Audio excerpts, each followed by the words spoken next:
Hi and welcome to Luminize Foundation. आज का जो हमारा डिस्कशन है वो डब्ल्यूएचओ के एक बुलेटिन में पब्लिश एक रिपोर्ट है जिसका बहुत बहुत बहुत एक्सट्रीम सिग्निफिकेंस है इंडियन हेल्थ केयर सेक्टर के लिए। तो that topic is that report is related to breast feeding कि ब्रेस्ट फीडिंग के क्या बेनिफिट और चैलेंजेस हैं या क्या उससे रिलेटेड इश्यूज हैं। उस चीज़ से रिलेटेड एक इशू है बहुत बड़ा। और इस चीज़ को हम डिटेल में डिस्कस करेंगे कि ये रिपोर्ट क्या बोलती है, क्यों हमारी कंट्री में ब्रेस्ट फीडिंग या अक्रॉस द वर्ल्ड मदर्स को ब्रेस्ट फीडिंग करना चाहिए या बच्चों को कराई जानी चाहिए। इस चीज़ को लेके एक बहुत ही डिटेल डिस्कशन इस रिपोर्ट में किया गया है। तो आई होप कि आप इस डिस्कशन को, इस लेक्चर को ध्यान से सुनेंगे, क्योंकि at the end of the lecture मैं आपको एक प्रीलिम्स और मेंस के लिए एक क्वेश्चन देने वाला हूं जो आपको आंसर करना है कमेंट बॉक्स में, which is extremely extremely important for the purpose of both the stages of the exam.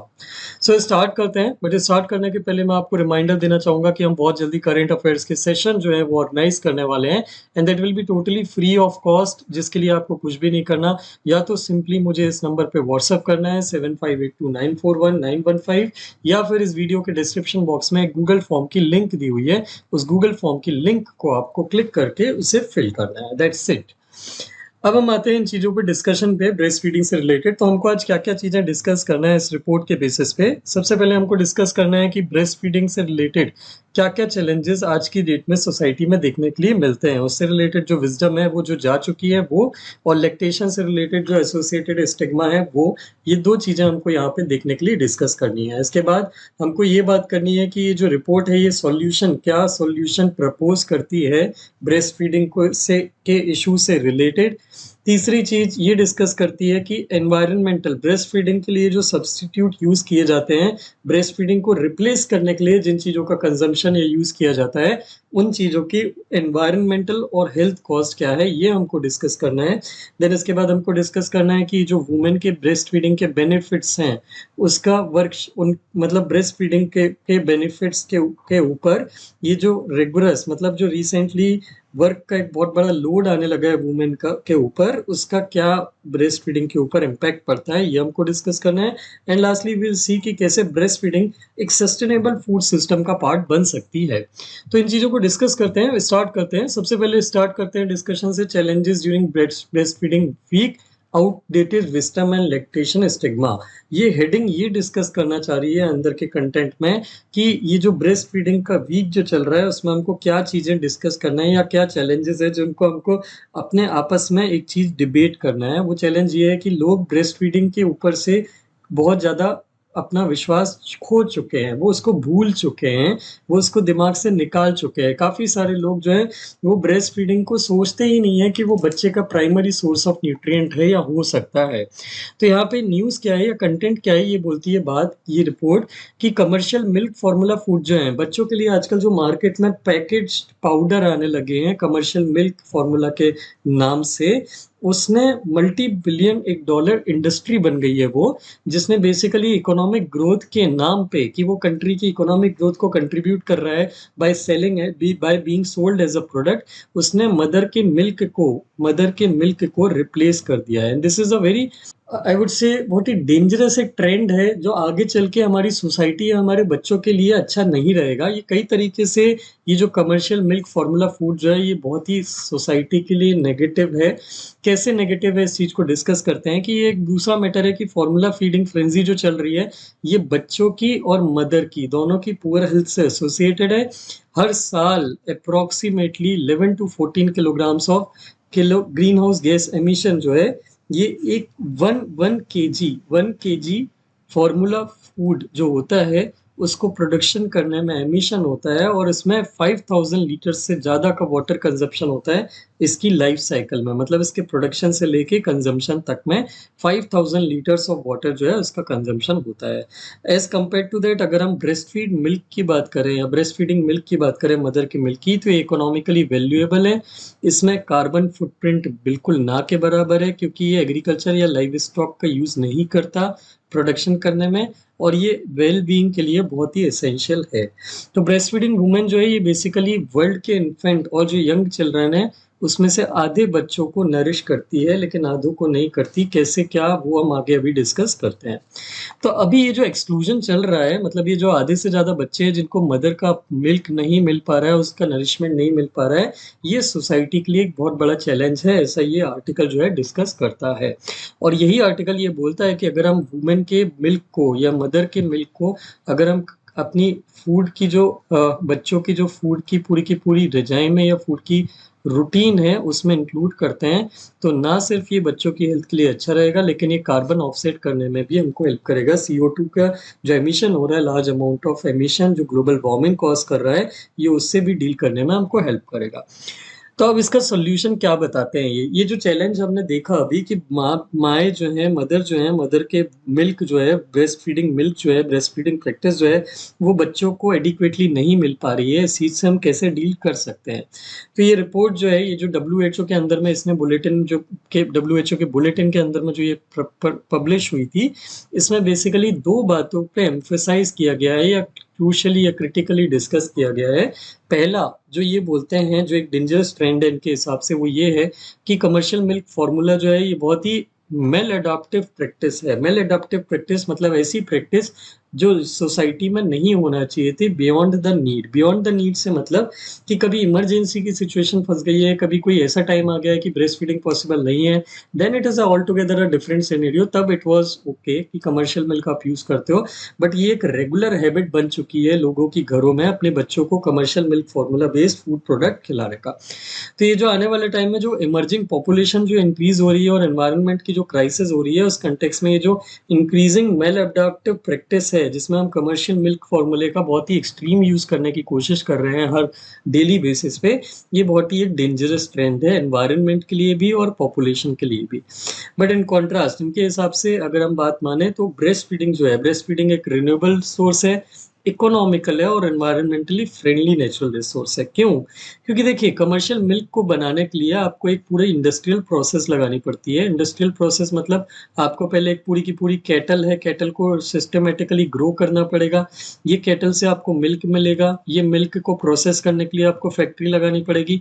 ये पूरी जो प्रोसेस है, ये पूरी जो चेन है, चाहे वो ये वाली चेन हो, चाहे वो ये वाली चेन हो, हर चेन में बहुत सारा CO2 एमिशन होने को या देखने के लिए मिलता है। But as compare to that, mother के मिल्क का जो प्रोडक्शन होता है, उस प्रोडक्शन में ऐसी कोई भी इंडस्ट्रियल प्रोसेसिंग या इंडस्ट्रियलाइजेशन नहीं है जो CO2 के एमिशन को कंट्रीब्यूट करता हो इतने लार्ज अमाउंट में। लेकिन हम फॉर सम अननोन रीजन और for some non understandable reason हम इस चीज को समझ नहीं पा रहे हैं, और हर साल हम at least across the world 21.9 billion litres of human milk जो है, ये लॉस्ट हो रहा है या लूज हो रहा है, मदर का बेकार जा रहा है, वेस्ट जा रहा है, क्योंकि गवर्नमेंट जो है ब्रेस्ट फीडिंग को सपोर्ट करने के लिए एडुकेट अमाउंट ऑफ इन्वेस्टमेंट नहीं कर रही है।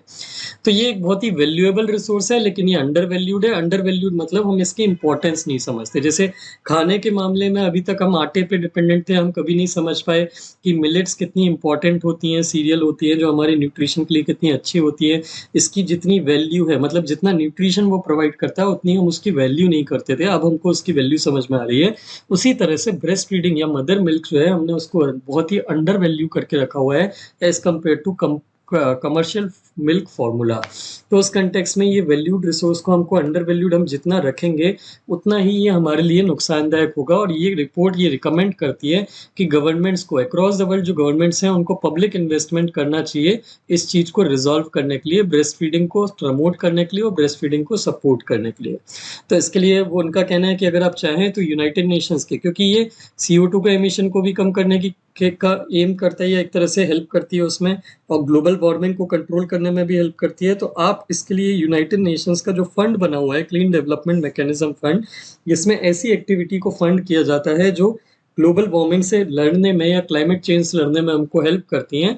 आप उन जगह से, उन फंडिंग मैकेनिज्म के थ्रू भी ब्रेस्ट फीडिंग के रिलेटेड जो प्रोग्राम है उनको मॉनेटरी या फाइनेंशियल सपोर्ट प्रोवाइड कराइए, ताकि मदर्स फ्री माइंड से अपने बच्चों को ज़्यादा से ज़्यादा ब्रेस्ट फीडिंग करा पाएँ।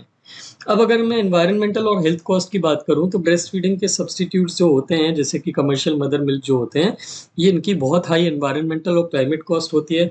एनवायरमेंटल कॉस्ट तो जैसा कि मैंने आपको बताया कि बहुत इनकी जो पूरी इंडस्ट्रियल प्रोसेस है उसमें CO2 का बहुत लार्ज अमाउंट ऑफ एमिशन होता है, और प्लस इंडस्ट्रियल प्रोसेस से जो वेस्ट जनरेट होते हैं वो एनवायरनमेंट को जाके खराब करते हैं। अगर हम हेल्थ कॉस्ट की बात करें तो हेल्थ कॉस्ट मैं आपको अभी जस्ट ब्रीफ में आगे बताऊंगा, जस्ट 2 मिनट का और टाइम लीजिए।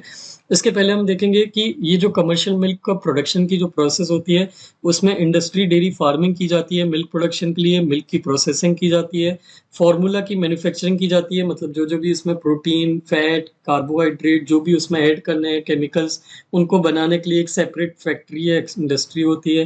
देन ट्रांसपोर्ट, उसको ट्रांसपोर्ट करना है आपको फैक्ट्री से मार्केट तक, पैकेजिंग और इलेक्ट्रिसिटी का कंजम्पशन जो होता है मिल्क को हीट करने के लिए पर्टिकुलर टेम्परेचर पे, ये सारी प्रोसेस में हर स्टेज में CO2 का एमिशन होता है। तो आप समझिए कमर्शियल मिल्क प्रोडक्शन में इतनी सारी स्टेजेस जुड़ी हुई हैं और हर स्टेज अपने इंडिविजुअल CO2 का एमिशन करता है, but as compare to that mother को मिल्क जनरेट करने में या मदर के ब्रेस्ट में मिल्क जनरेट होने में ऐसा कोई भी CO2 का एमिशन लार्ज अमाउंट में या नहीं होता है, ना के बराबर होता है।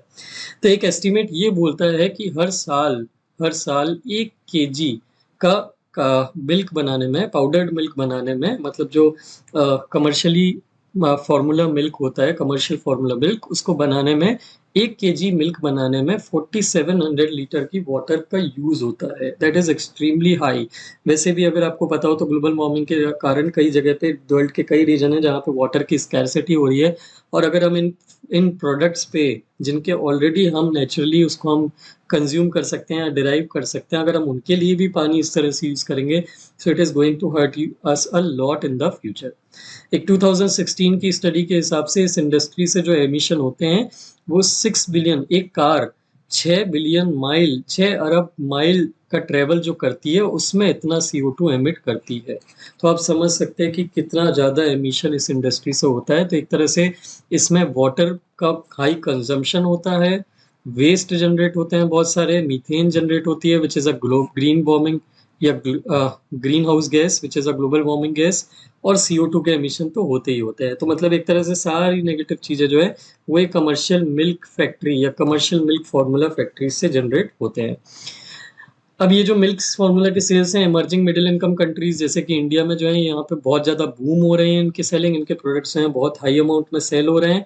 और ये क्यों सेल हो रहे हैं, इसके कई कारण हैं। तो इसके कारण जो यहाँ पे डिस्कस किए गए हैं वो ये है कि एक तो ब्रेस्ट फीडिंग का जो ट्रेंड है वो कम होता जा रहा है। मदर्स जो है ब्रेस्ट फीडिंग कम कर रही हैं, दिन में पहले 4 बार अगर ब्रेस्ट फीडिंग करती थी मदर बच्चे को बार बार भूख लगने पे, तो अब वो 1 या 2 बार ही कर रही हैं। उसके कारण भी है अपने, एक तो ब्रेस्ट फीडिंग के लिए कोई मैटरनिटी प्रोटेक्शन नहीं है कि अगर वुमेन काम छोड़ के अपने बच्चे को ब्रेस्ट फीडिंग कराना चाहती है बीच में तो उसके लिए वो अलाउ नहीं है, परमिशन नहीं है, उसके वेज कट हो जाएंगे, उसकी सैलरी से कटेगा ब्रेक लेने के लिए। सो इन सब डर के कारण वो बेसिकली ब्रेस्ट फीडिंग की तरफ से नहीं जाती। इसके अलावा अनरेगुलेटेड कंपनी मार्केटिंग जो हो रही है, मतलब कंपनी जो मार्केटिंग कर रही है बेबी फूड्स की एग्रेसिव तरीके से, जिसमें वो कुछ भी फॉल्स क्लेम भी कर देती हैं कि ये बच्चे को बहुत हाई ग्रो करेगा, हेल्प करेगा, ये बच्चे का दिमाग आइंस्टीन जैसे बनाएगा। इस तरह के जो फॉल्स क्लेम करती हैं इससे भी लोग जो हैं इन टाइप के प्रोडक्ट्स के लिए अट्रैक्ट होते हैं। और हमारे जो फूड रेगुलेटर हैं वो बेसिकली इस टाइप की एड रेगुलेटर एजेंसीज हैं, वो अभी तक इसको स्ट्रिक्टली कंट्रोल नहीं कर पाई हैं। WHO की रिकमेंडेशन की अगर हम बात करें तो इनकी रिकमेंडेशन के हिसाब से जो बच्चा पैदा होता है उसको बर्थ की first hour, this is an extremely important fact, particularly आप इंटरव्यू के लिए भी इसको याद रख सकते हैं। तो एक बच्चा जब पैदा होता है तो उसके with in first hour of his birth उसको ब्रेस्ट फीडिंग कराई जानी चाहिए। उसको फर्स्ट 4 to 6 मंथ तक एक्सक्लूसिवली ब्रेस्ट फीड कराया जाना चाहिए। एक्सक्लूसिवली ब्रेस्ट फीड से मतलब other than mother's milk nothing should be given to the child or the baby, not even water, and उसको ब्रेस्ट मिल्क जो है वो 2 साल की एज तक प्रोवाइड करा जाना चाहिए। मतलब 6 महीने के बाद आप उसको कुछ सप्लीमेंट दे सकते हैं बट ब्रेस्ट फीडिंग फिर भी कंटिन्यू रहनी चाहिए उसके आने वाले 1.5 साल तक। हालांकि एक डाटा या स्टैटिस्टिक ये बोलता है कि वर्ल्ड में जितने भी न्यूबॉर्न पैदा होते हैं उनमें से लेस देन हाफ हैं उनको 1 घंटे के अंदर, मतलब 50% से भी कम न्यूबॉर्न को पैदा होने के 1 घंटे के अंदर ब्रेस्ट फीडिंग अवेल हो पाती है, और सिर्फ 44% है जो बर्थ से 6 मंथ तक एक्सक्लूसिवली ब्रेस्ट फेड होते हैं, बाकी के बच्चों को कमर्शियल फूड फॉर्मूले जो हैं वो सप्लाई किए जाने लगते हैं। ये रिसर्च किसने दी है? National bureau of economic research नाम की एक एजेंसी है, उन्होंने ये बेसिकली रिसर्च दी है। इसी एनालिसिस के हिसाब से उनका ये रिपोर्ट, ये इनका जो पेपर है, यही पेपर ये भी बोलता है कि फॉर्मूला पाउडर जो है, फॉर्मूला मिल्क जो है, जैसे कि नेस्ले हो गया और भी कुछ कंपनीज हैं बड़ी बड़ी, उनकी जो इंक्रीज्ड मार्केटिंग है उससे भी इनके कंजम्पशन में इंक्रीज आया है। लोगों को ऐसा बिलीव आने लगा कि ये कमर्शियल फूड फार्मूला ज़्यादा स्ट्रॉन्ग है या ज़्यादा अच्छा है as compare to mother's milk, बच्चे के न्यूट्रिशन और बच्चे की हेल्थ के लिए। तो अब ये चीज़ जो है ये आगे चल के बच्चे के लिए एक लॉसफुल सब्जेक्ट बन गई, ये बच्चे के लिए बहुत ही ज़्यादा नुकसानदायक हो गई। और आज की डेट में more than half of world's children receive heavily marketed breast milk substitute in the first 6 month of the life. आज की डेट में आधे से ज़्यादा बच्चे, 50% से ज़्यादा बच्चे जो हैं वो अपने शुरू के 6 महीने में लाइफ के ब्रेस्ट मिल्क सब्सटीट्यूट को यूज़ करते हैं, और अदर्स जो हैं उनको ग्रोइंग अप मिल्क या फिर कोई भी इस टाइप के प्रोडक्ट्स कंटेनिंग जो मिल्क फॉर्मूले वो दिए जाते हैं, जैसे कि लेक्टोजेन, सेरेलैक, नेस्ले, फेरेक्स, डेक्सोलैक, सिमिलैक। तो ये एक बहुत ही इंपॉर्टेंट न्यूज़ है, जो आपको, ये इंपॉर्टेंट पॉइंट है, आपको याद रखना है। मिल्क सब्सटीट्यूट मार्केट जो है, ये milk formula, baby milk formula के जो प्रोडक्ट्स हैं, ये इंडिया में इसकी इंडस्ट्री बहुत तेजी से ग्रो हो रही है, और it is projected to grow by 18.19% between 2024 and 2028। मतलब आने वाले जो कमिंग 4 साल हैं उसमें ये 18% रेट से इंडस्ट्री बढ़ेगी और फैलेगी। अब अगर हम बात करें कि ब्रेस्ट फीडिंग के सस्टेनेबल फूड इंफ्रास्ट्रक्चर से क्या लिंक है और बेनिफिट्स क्या हैं, सबसे पहले मैं आपको बेनिफिट्स और लॉसेस की बात करता हूँ। एक स्टडी के हिसाब से हर बेबी पे जितना भी फॉर्मूला फीडिंग उसको किया जाता है, उसकी लाइफ टाइम में उससे 95 to 153 kilogram of CO2 equivalent जो है एटमॉस्फेयर में एमिट होती है। और ये CO2 एनवायरनमेंट को तो खराब कर ही रही है, बट इसके साथ साथ में मदर और बच्चे को भी ये नुकसान करती है फॉर्मूला फीडिंग। इसके क्या बेनिफिट और नुकसान है ये देखते हैं, ये बहुत ही इंपॉर्टेंट पॉइंट है। तो हम बेनिफिट्स ऑफ ब्रेस्ट फीडिंग पे आते हैं। ब्रेस्ट फीड में मिल्क में कुछ ऐसी अच्छी चीज़ें होती हैं जो बेसिकली फॉर्मूला मिल्क जो होती है उनमें नहीं होती। इनमें आते हैं एंटीऑक्सीडेंट, एंजाइम्स और एंटीबॉडीज। इसमें सबसे इंपॉर्टेंट है एंटीबॉडीज, ये टोटली एब्सेंट या मिसिंग होती हैं फॉर्मूला मिल्क से। जैसे कि सेरेलैक, नेस्ले वगैरह के इनके जो प्रोडक्ट आते हैं बेबी फूड के, उनमें ये टोटली एब्सेंट होती हैं। एंटीबॉडी क्या होती हैं? ये कुछ बेसिकली छोटी छोटी बॉडीज होती हैं, छोटे छोटे सेल टाइप के स्ट्रक्चर होते हैं जो हमारी ह्यूमन बॉडी में बनते हैं, और ये इम्यूनिटी प्रोवाइड करने का काम करते हैं। तो जब बच्चा पैदा होता है तो इमीडिएटली उसके बॉडी में इतनी ज़्यादा एंटीबॉडीज नहीं होती कि वो बाहर से जो माइक्रो ऑर्गेनिज्म आ रहे हैं उसकी बॉडी में, ये उससे डील कर पाएँ या उससे फाइट कर पाएँ। और ऐसे में जब वो बच्चा मदर का मिल्क पीता है तो उसको वो एंटीबॉडीज मदर की बॉडी से मिलती हैं, जिससे उसकी बॉडी की इम्यूनिटी बहुत स्ट्रांग होती है। तो ब्रेस्ट के मिल्क मिलने से या ब्रेस्ट फीडिंग होने से बच्चे में ओबेसिटी, अस्थमा, कार्डियोवास्कुलर डिसीज और टाइप 2 डायबिटीज होने के चांस बहुत ज़्यादा रिड्यूस हो जाते हैं। इसके अलावा ब्रेस्ट फीड चिल्ड्रन जो है क्रोनिक और इन्फेक्शियस डिसीजेस के लिए बहुत ही कम ससेप्टेबल होते हैं। मतलब इनको बहुत कम चांसेस होते हैं कि कोई इनको लॉन्ग टर्म की या कोई इन्फेक्शियस बीमारी होती है। ब्रेस्ट मिल्क जो है ये इन्फेंट्स को न्यूट्रिएंट्स प्रोवाइड करते हैं जो उनको हेल्दी ग्रोथ और डेवलपमेंट के लिए नेसेसरी हैं। और ब्रेस्ट फीडिंग से मदर की रिस्क भी कम होती है। ऐसा नहीं है कि ब्रेस्ट फीडिंग से सिर्फ बच्चे की या जो न्यूबॉर्न है, बेबी है, सिर्फ उसी को बेनिफिट मिलता है। इससे मदर को भी बहुत ज़्यादा सिग्निफिकेंट बेनिफिट मिलता है। जितनी ज़्यादा ब्रेस्ट फीडिंग होती है उतना ही ज़्यादा मदर के लिए भी अच्छा होता है। ये मदर को ब्रेस्ट और ओवेरियन कैंसर होने के चांस रिड्यूस करता है, कार्डियोवास्कुलर डिसीज होने के चांस कम करता है, ओबेसिटी और ऑस्टियोपोरोसिस, ऑस्टियोपोरोसिस मतलब बोन की डेंसिटी जो कम होने लगती है, उसके चांसेस को भी कम कर देता है। तो ब्रेस्ट फीडिंग एक तरह से बच्चे और माँ, जच्चा और बच्चा दोनों के लिए बहुत ही ज़्यादा अच्छा होता है। इंडिया में एनुअल प्रोडक्शन कितना होता है ब्रेस्ट मिल्क का? अराउंड कितनी वैल्यू का? अगर हम उसकी इकोनॉमिक वैल्यू आके तो $8,73,755 का, इतने का जो है इतनी वैल्यू का, इकोनॉमिक वैल्यू का ब्रेस्ट मिल्क प्रोड्यूस होता है। लेकिन इसमें से 14% जो है ये 3 साल में लॉस हो जाता है। बच्चे की जो 3 साल की लाइफ होती है जिसमें उसको ब्रेस्ट फीडिंग की सबसे ज़्यादा ज़रूरत होती है, जस्ट बिकॉज गवर्नमेंट के साइड से कोई इन्वेस्टमेंट नहीं है ब्रेस्ट फीडिंग के इनिशिएटिव और प्रोग्राम्स को सपोर्ट करने के लिए। So these are the things you need to remember. और अगर ब्रेस्ट फीडिंग की हम बात करें तो ये सस्टेनेबल फूड साइकिल जो है, सस्टेनेबल फूड साइकिल मतलब यूएन ने ये कंसेप्ट दिया है जिसके अंदर में फूड साइकिल, हमारी जो फूड की साइकिल होती है फ्रॉम प्रोडक्शन टू कंजम्पशन, वो ऐसी होना चाहिए कि जिसमें CO2 का एमिशन कम से कम हो, और ब्रेस्ट फीडिंग जो है उस पैरामीटर पे बहुत ही अच्छे से खरा उतरता है। So I hope this issue was clear to you. इसी पे कुछ क्वेश्चन है, 2 क्वेश्चन है जो मैंने यहाँ पे पुट अप करे हैं आपकी प्रैक्टिस के लिए, एक प्रीलिम्स से रिलेटेड और एक मेन से रिलेटेड। प्रीलिम्स से रिलेटेड क्वेश्चन क्या है, consider the following statements regarding breast feeding and commercial milk formula. The first statement is breast feeding जो है ये एनवायरमेंटली फ्रेंडली प्रैक्टिस है compare to commercial milk formula production.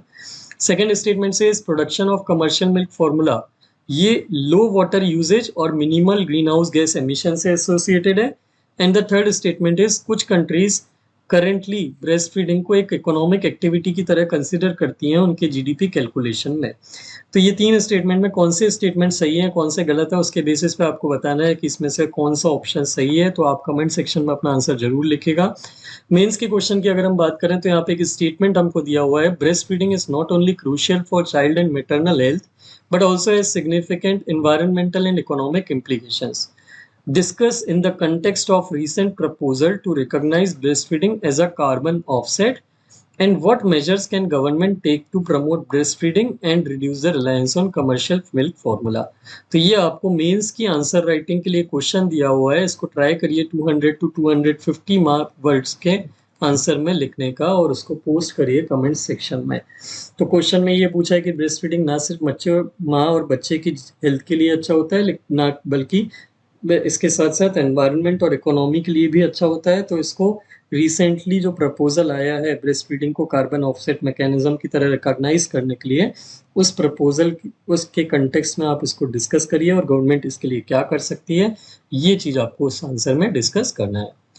So this is it. I hope you like the video. If you like the video, please do share it with your friends. अगर आप current affair के हमारे regular session में enrol होना चाहते हैं तो please do fill the form with or by clicking on the link in the description box of the video। इस वीडियो की लेक्चर की PDF आपको हमारे टेलीग्राम चैनल पे मिल जाएगी जिसका नाम है ल्यूमिन IAS फाउंडेशन। तो आप टेलीग्राम पे चैनल पे जाके वहाँ पे आप डाउनलोड कर सकते हैं, उसकी भी लिंक आपको डिस्क्रिप्शन बॉक्स में मिल जाएगी। एंड अदर देन दैट हमारा इंस्टाग्राम और फेसबुक पे भी एक पेज है जिससे आप फॉलो कर सकते हैं रेगुलर अपडेट के लिए। Thank you very much for watching the video.